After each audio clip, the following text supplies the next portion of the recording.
ಎಲ್ಲೋದು ನನ್ನ ಕೈಯಂತೂ ಸುಮ್ಮನೆ ಇರಲ್ಲ. ಆಡಿಟೋರಿಯಮ್ಗೆ ಹೋಗಿದ ತಕ್ಷಣ ಇದೇನೋ ಅಂದ್ಬಿಟ್ಟು ಓಪನ್ ಮಾಡಿ ನೋಡಿದ್ರೆ ಡಸ್ಟ್ಬಿನ್ ಆಗಿತ್ತು. ಇವತ್ತಿನ ಪ್ರೋಗ್ರಾಮ್ಗೆ ಜಡ್ಜಸ್ ಮತ್ತು ಚೀಫ್ ಗೆಸ್ಟ್ ಆಗಿ ಜಗ್ಗಿ ಮಾಸ್ಟರ್, ಪವನ್ ಮಾಸ್ಟರ್ ಮತ್ತು ಚೇತನ್ ಸರ್ನ ಕರೆಸಿದ್ರು.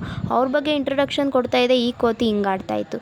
ಈ ಕೋತಿ ಆಡ್ತಿದ್ದನ್ನು ನೋಡ್ಬಿಟ್ಟು ಅಣ್ಣನ ರಿಯಾಕ್ಷನ್ ಹಿಂಗಿತ್ತು.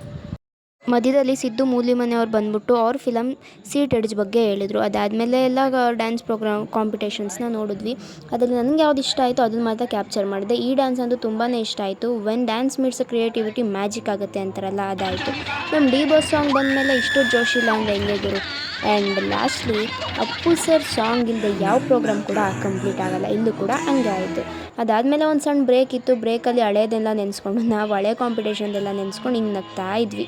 ಹೆಂಗೂ ಫ್ರೀ ಅಟೆಂಡೆನ್ಸ್ ಸಿಕ್ಕಿತ್ತು ಅಂದ್ಬಿಟ್ಟು ಅಲ್ಲಿ ಕಾಂಪಿಟೇಷನ್ಗೆ ಹೋಗ್ಬಿಟ್ಟು ಮಸ್ತಾಗಿ ಎಂಜಾಯ್ ಅಂತೂ ಮಾಡ್ಕೊಂಬಂದ್ವಿ. ಅದಾದಮೇಲೆ ಒಂದೆರಡು ಫ್ಯಾಷನ್ ಶೋ ನೋಡಿಕೊಂಡು ಪ್ರೈಸ್ ಅನೌನ್ಸ್ ಮಾಡೋವರೆಗೂ ಅಲ್ಲೇ ಇದ್ಬಿಟ್ಟು ಲಾಸ್ಟಿಗೆ ಮನೆ ಕಡೆ ಹೊರಟ್ವಿ.